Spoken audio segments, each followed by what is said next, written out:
తెలుగు రాష్ట్రాల్లో ఉత్కంఠ రేపుతున్న జూబ్లీహిల్స్ ఉప ఎన్నిక ఫలితం నేడు వెలువడనుంది.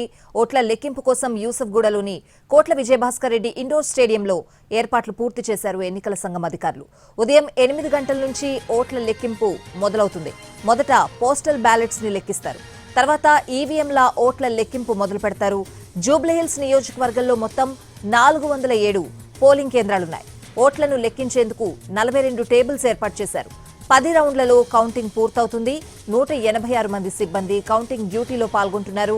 కౌంటింగ్ హాల్లో ప్రత్యేకంగా ప్రతి టేబుల్ వద్ద సీసీ కెమెరాలు ఏర్పాటు చేశారు.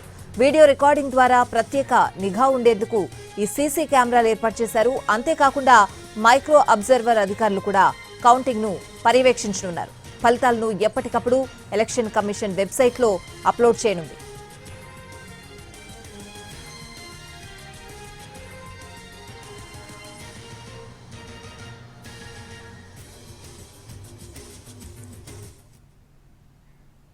నియోజకవర్గ పరిధిలో వెంగళరావు నగర్, బోరబండ, యూసఫ్గూడ, ఎర్రగడ్డ, షేక్పేట్, రెహమత్ నగర్ డివిజన్లు పూర్తిగా, సోమాజిగూడ డివిజన్ కొంత భాగం ఉంటాయి. సుమారు 4 లక్షల ఓటర్లుండగా 1,94,000 మంది ఓటర్లు తమ ఓటు హక్కు వినియోగించుకున్నారు.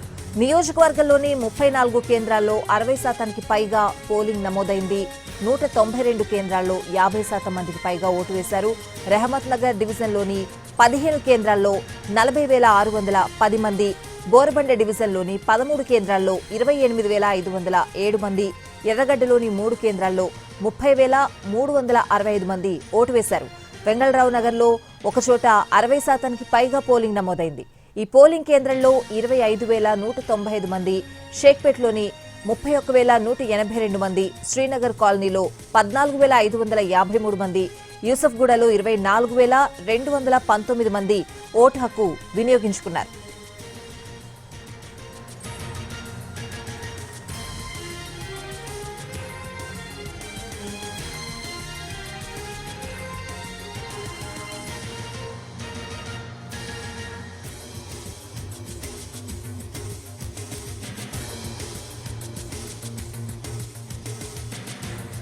కౌంటింగ్ సెంటర్ దగ్గర 250 మంది పోలీసులతో బందోబస్తు ఏర్పాటు చేశారు. కేంద్ర బలగాలతో పాటు 3 అంచెల పోలీసులతో పటిష్ట సెక్యూరిటీని ఏర్పాటు చేశారు.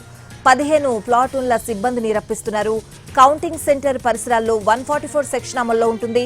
అనుమతి ఉన్నవారు మాత్రమే కౌంటింగ్ కేంద్రానికి రావాలని, మిగతా ఎవరికీ కూడా అనుమతి లేదని ఎన్నికల సంఘం అధికారులు స్పష్టం చేస్తున్నారు.